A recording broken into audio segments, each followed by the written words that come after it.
Early last week, nearly 9 million households across India tried to book LPG refills at the same time. Government officials went on TV urging people not to panic. The Petroleum Ministry insisted that there was no shortage, and yet bookings kept climbing because thousands of kilometers away, a war had broken out in Iran. It barely took a few days for the crisis to reach India's cooking gas system.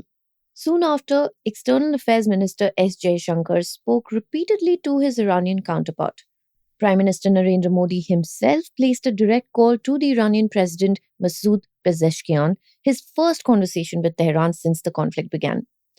India even gave a safe harbor to 183 Iranian sailors whose vessel docked in Kochi after the fighting escalated.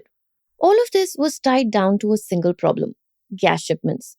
You see, more than 85% of India's LPG imports pass through the Strait of Hormuz, which is a narrow 33-kilometer waterway that has suddenly become a choke point for the entire global trade system. The effects of this were immediate.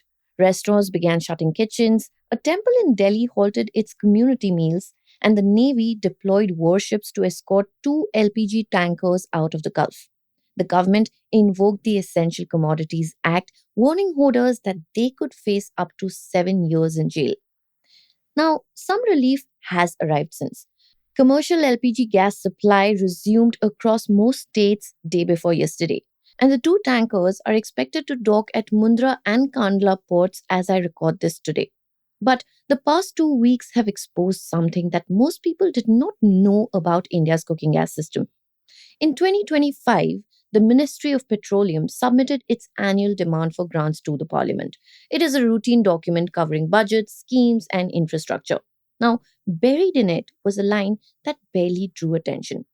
India apparently had no plans to build any additional underground LPG storage caverns, which is striking because India now runs one of the largest LPG systems in the world, more than 330 million household connections.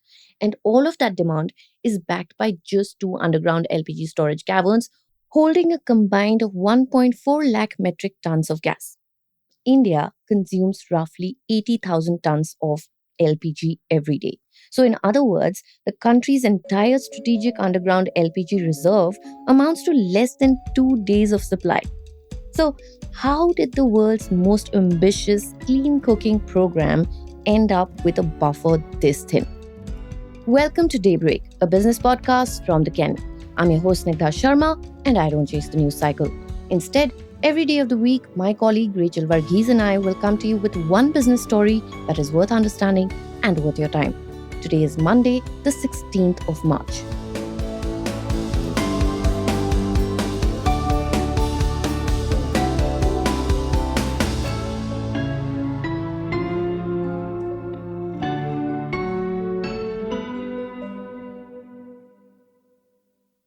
Nine million people panicked. The government, though, says that there is no shortage. Which one is true? By Friday last week, LPG refill bookings had jumped sharply by nearly 60% higher than the usual daily average, according to officials in the Petroleum Ministry. But the government briefings kept repeating the same line, that there was no LPG shortage. The Prime Minister himself played it down in a speech and blamed the opposition for creating panic. The Petroleum Ministry said that more than 50 lakh cylinders were still being delivered every day, and none of India's 25,000 plus LPG distributors had reported a dry out, meaning they had still not run out of stock. And yet, long queues were seen outside LPG supply shops. One man reportedly even died of a heart attack while standing in a queue. All of this quite reminiscent of demonetization days. From what I have heard myself, cylinders are being sold in the black market right now for as much as 4 to 5,000 rupees. The government, meanwhile, rushed through emergency measures to keep the supply flowing. Refiners were ordered to maximize LPG production. Petrochemical feedstocks like propane and butane were diverted towards cooking gas. And within days, domestic LPG output had increased by around 25 to 30% compared to the pre-crisis levels. In other words, the system was still moving. And yet, LPG refill bookings kept climbing. To understand why, you have to look at how India's LPG supply chain actually works. Gas arrives at import terminals on the coast. It moves into storage tanks, then into a network of over 200 bottling plants and more than 25,000 distributors before finally reaching households as cylinders. The system is built for steady, predictable demand. What it isn't built for is tens of millions of households all trying to secure a refill at the same time. And that is where the design of the welfare program begins to matter.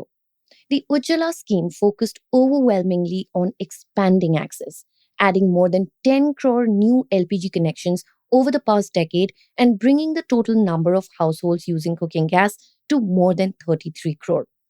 But alongside that expansion, there was never a parallel system designed to communicate to people how secure the supply actually was, especially during a disruption. There is no public dashboard showing national LPG reserves, no clear signal to households about whether they should book immediately or wait for a few days. So, when rumors of shortages start circulating on TV, on WhatsApp, in neighborhood conversations, households do the only rational thing that they can: they book the cylinder now. From the government's perspective, that surge looks like panic buying. But from the consumer's perspective, it is simply risk management. The system delivered access to cooking gas, but it never quite delivered the confidence that that access would hold under stress. So, how did a decade of expanding LPG connections produce less than 2 days of reserves? Stay tuned to find out.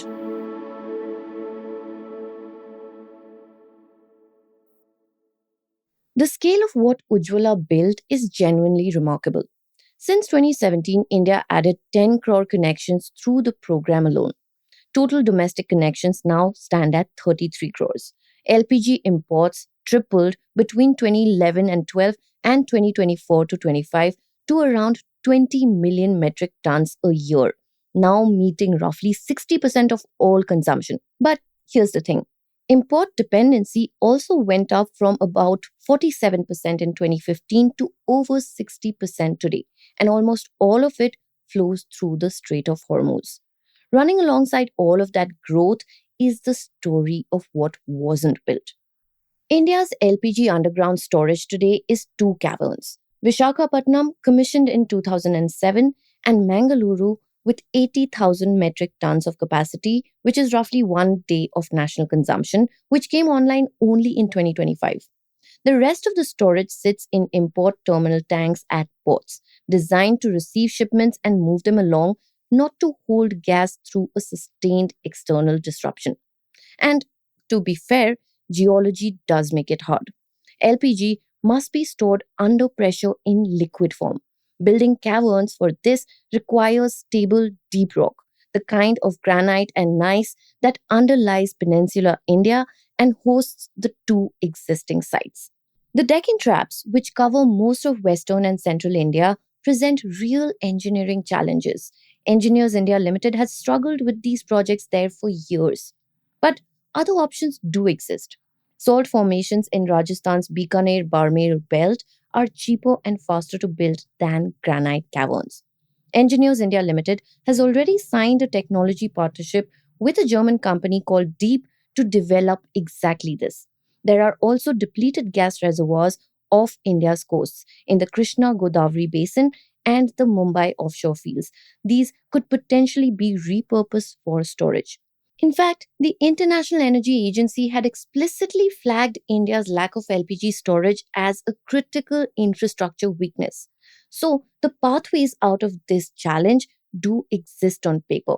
And yet, in that 2025 parliamentary document, the ministry's formal position was no plans for additional caverns. Even the Mangaluru cavern only came online in 2025. It was the same year that India signed a new LPG import deal with the US for 2.2 million metric tons annually. More imports, same storage. And crucially, US cargoes take 45 days to reach India compared to a few days from the Gulf. So even the diversification that India is pursuing does not solve the buffer problem. It only reroutes the dependency. Six more LPG tankers as of now are waiting on the western side of the Strait of Hormuz. The government says that more will be crossing in the coming days. The crisis will ease. But the next time a conflict breaks out near the Strait of Hormuz, and history suggests that there will be a next time, will India respond in the same way that it did last week? Navy escorts, emergency laws, diplomatic calls at midnight? All of it last minute, all of it improvised, and all of it done under pressure with less than 2 days of reserves in the ground.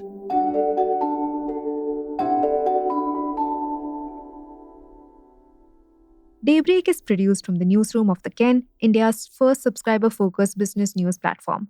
What you're listening to is just a small sample of a subscriber-only offerings, and a full subscription offers daily, long-form feature stories, newsletters, and a whole bunch of premium podcasts. To subscribe, head to theken.com and click on the red subscribe button on the top of the website. Today's episode was hosted and produced by my colleague Snigdha Sharma and edited by Rajiv CN.